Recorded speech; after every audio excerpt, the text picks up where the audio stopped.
Il avait 8 ans, à peine l'âge de jouer dans les rues, et on lui a posé une couronne sur la tête. Autour de lui, un royaume agonisant. Des autels sataniques à chaque coin de rue. Des enfants jetés vivants dans le feu. Une nation entière qui avait oublié le nom de Dieu. Personne n'aurait parié sur lui. Personne n'aurait cru qu'un enfant pouvait changer le cours d'un empire. Et pourtant, ce petit garçon allait devenir l'un des plus grands rois que la terre ait jamais porté.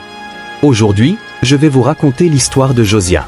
Une histoire d'un courage insensé, d'une réforme radicale et d'une découverte qui a fait trembler tout un peuple. Pour comprendre l'ampleur de ce que Josia a accompli, il faut d'abord plonger dans les ténèbres qui recouvraient Juda avant lui.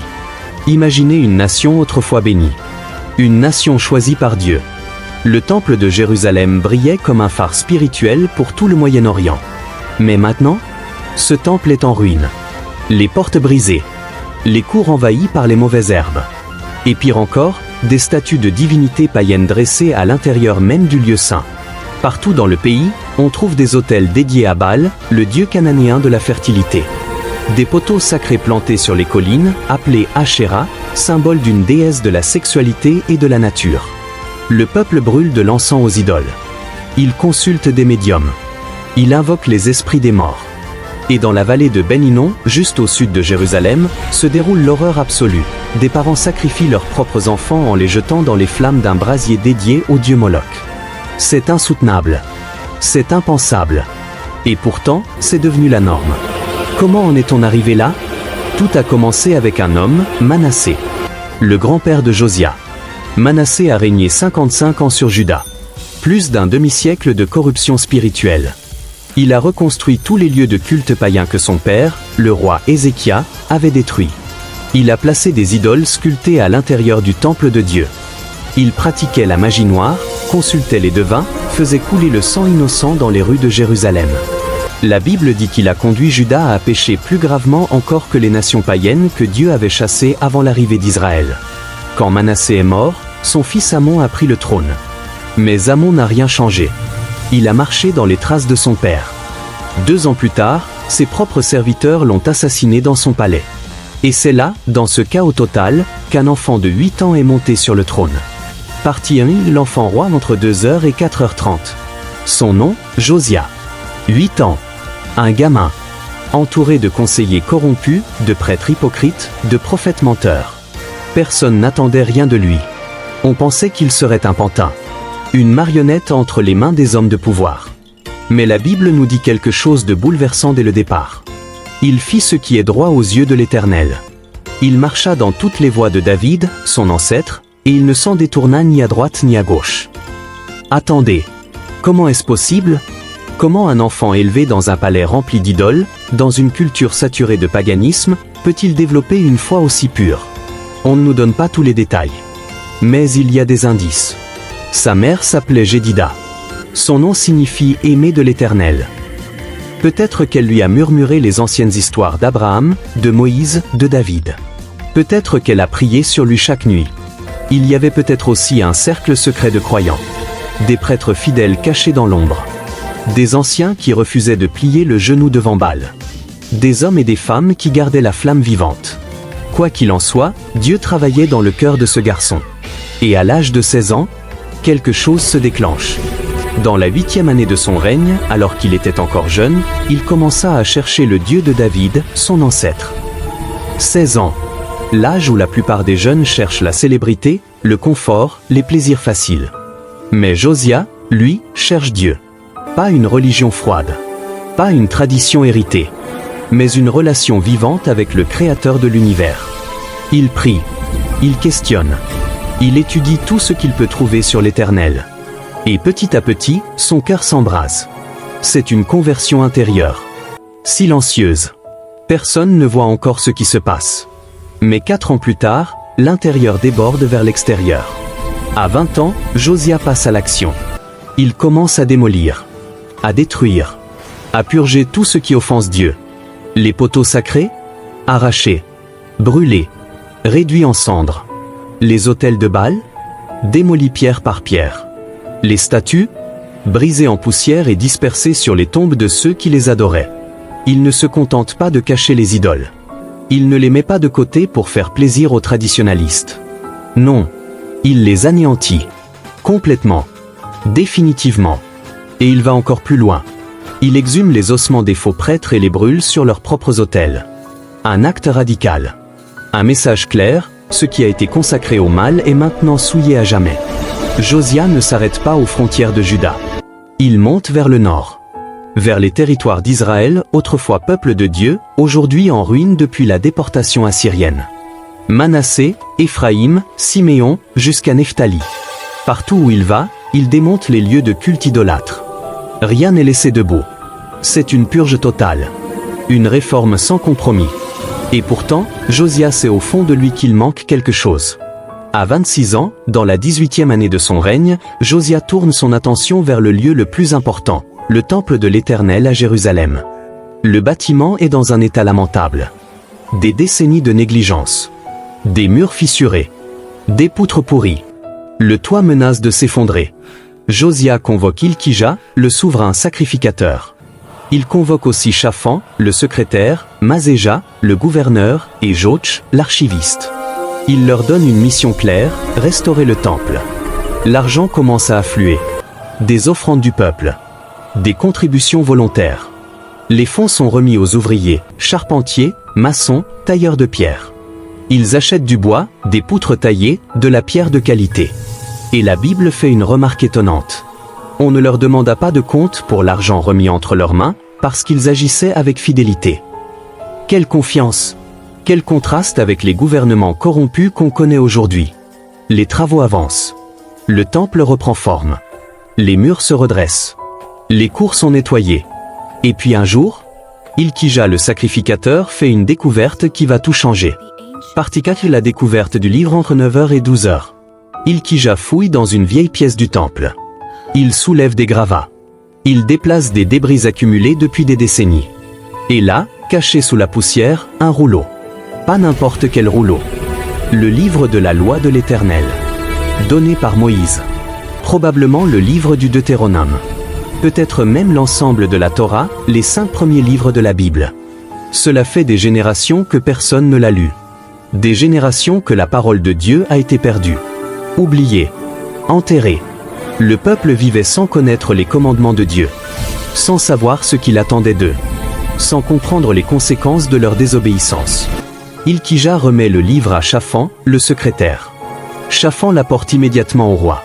Et devant Josia, il commence à lire à haute voix. Imaginez la scène. Josia écoute. Pour la première fois de sa vie, il entend l'alliance complète entre Dieu et Israël.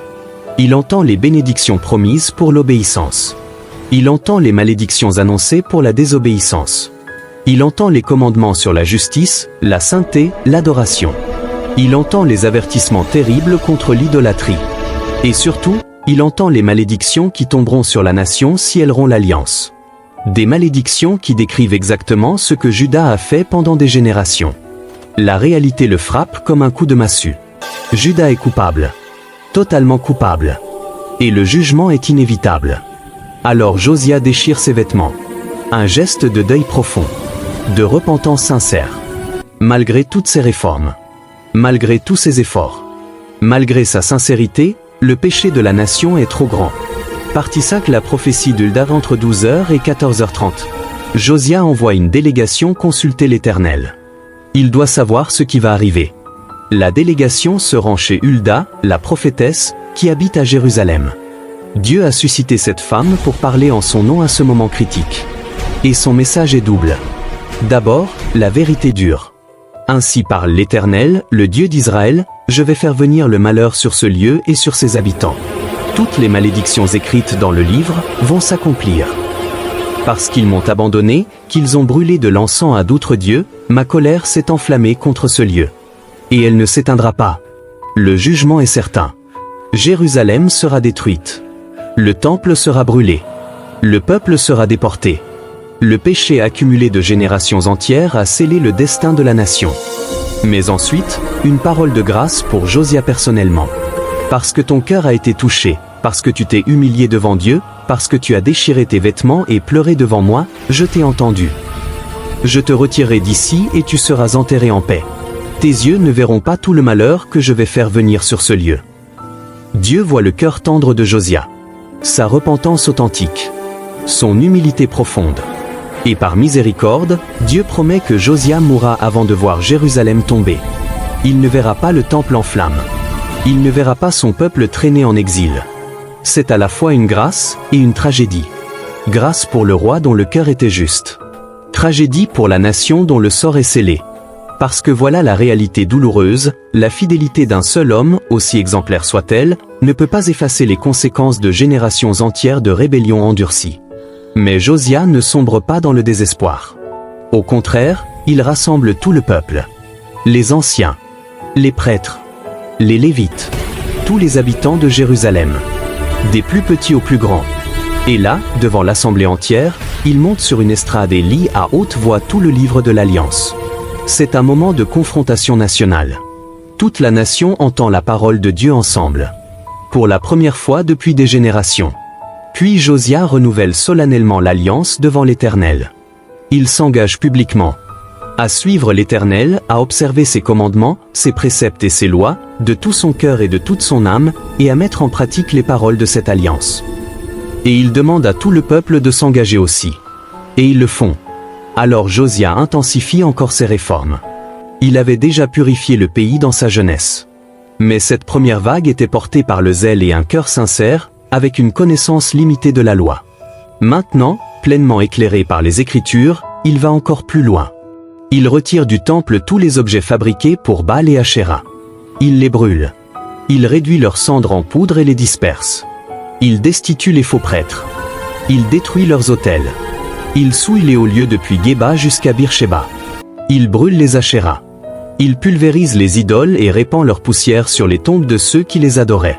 Il profane aussi Tophet, dans la vallée de Hinnom, pour qu'on ne puisse plus jamais y sacrifier des enfants à Moloch. Et même l'autel construit par Jéroboam des siècles plus tôt tombe sous sa main. Une ancienne prophétie s'accomplit, un fils de David nommé Josia profanerait ce lieu précis.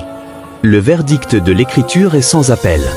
Avant lui, il n'y eut point de roi qui se soit tourné vers l'Éternel de tout son cœur, de toute son âme et de toute sa force, selon toute la loi de Moïse. Et après lui, il n'en est point paru de semblable. Mais immédiatement après, le texte ajoute. Toutefois, l'Éternel ne revint pas de l'ardeur de sa grande colère, à cause de tout ce que Manassé avait fait pour l'irriter. La réforme de Josia était réelle, profonde, exemplaire. Mais elle ne pouvait pas effacer des générations de rébellion nationale. Le jugement viendrait, mais pas de son vivant. Cette même année, après avoir purifié le pays et le temple, Josia célèbre la Pâque à Jérusalem. Et quelle Pâque! Le roi fournit de ses propres biens 30 000 agneaux et chevreaux pour les sacrifices, plus 3 000 bœufs. Le 14e jour du premier mois, l'agneau pascal est immolé. Les prêtres aspergent l'autel avec le sang. Les Lévites dépouillent les animaux. Les holocaustes sont préparés et distribués aux familles selon les prescriptions du livre de Moïse. On fait rôtir les viandes au feu. On fait bouillir les offrandes saintes dans des marmites. Tout est servi rapidement au peuple. Les Lévites et les prêtres travaillent sans relâche. Les musiciens et les portiers restent à leur poste. Tous les Israélites présents célèbrent la Pâque et observent la fête des pains sans levain pendant 7 jours. La Bible insiste sur le caractère unique de cette célébration. Aucune Pâque pareille à celle-là n'avait été célébrée en Israël depuis les jours du prophète Samuel. Et aucun roi d'Israël n'avait jamais célébré une Pâque comme celle que célébrèrent Josia, les prêtres, les Lévites, tout Juda et Israël. Pourquoi cette Pâque était-elle si spéciale? Parce qu'elle était célébrée avec une pleine connaissance de la parole de Dieu. Avec une repentance authentique. Avec une dévotion totale du cœur. Et avec une générosité extraordinaire. C'était une Pâque qui honorait vraiment l'Éternel. Josia règne 31 ans. Et pendant toutes ces années, il marche fidèlement avec Dieu. Mais les nations autour de Juda sont en pleine tourmente. L'Assyrie, autrefois puissance dominante, vacille sous les coups de Babylone. Le pharaon Nécho d'Égypte marche vers le nord avec son armée. Son but, soutenir le roi d'Assyrie et protéger les intérêts égyptiens dans la région. Ce n'est pas une guerre contre Juda. Mais le royaume de Josia se trouve directement sur le chemin de l'armée égyptienne. Déterminé à défendre son peuple et à affirmer la souveraineté de Juda, Josia mobilise son armée. Pharaon Nécho envoie des messagers avec ce message. Que nous importe, roi de Juda? Ce n'est pas contre toi que je viens aujourd'hui, mais contre une dynastie avec laquelle je suis en guerre. Dieu m'a ordonné de me hâter. Ne t'oppose pas à Dieu, qui est avec moi, de peur qu'il ne te détruise. Incroyable. Le pharaon affirme que Dieu l'a envoyé en mission. Est-ce vrai? Est-ce un simple stratagème diplomatique? On ne sait pas avec certitude. Ce qu'on sait, c'est que Josia refuse d'écouter. Pourquoi? La Bible ne nous le dit pas exactement. Peut-être voulait-il empêcher l'Égypte d'aider la Syrie, l'ancien ennemi de Juda. Peut-être était-ce une décision politique. Ou peut-être refusait-il simplement de croire que Dieu pouvait parler à travers un pharaon païen. Quelle que soit la raison, Josia se déguise et se rend sur le champ de bataille, dans la plaine de Megiddo. Le fracas des armes emplit l'air. Josia, caché parmi ses troupes, avance dans la mêlée. Mais dans le chaos de la bataille, des archers égyptiens tendent leurs arcs. Les flèches fendent l'air et frappent le roi. L'impact est brutal. Soudain. Mortel. Haletant, il crie à ses officiers. « Emportez-moi, car je suis grièvement blessé. » Ces hommes se précipitent vers lui. Ils le soulèvent avec précaution de son char de guerre et le placent dans son second char, celui destiné au voyage, pas au combat. Le trajet vers Jérusalem est une agonie. Quand le char atteint les portes de la ville, Josia s'éteint. L'homme qui s'était tourné vers l'Éternel de tout son cœur, de toute son âme et de toute sa force, est parti. Il est enterré dans les tombeaux de ses ancêtres. Et tout Juda et Jérusalem pleurent sur lui.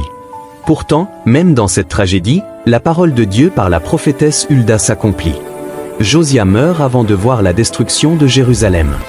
Le prophète Jérémie, qui exerçait déjà son ministère depuis la 13e année de Josia, compose des complaintes pour le roi.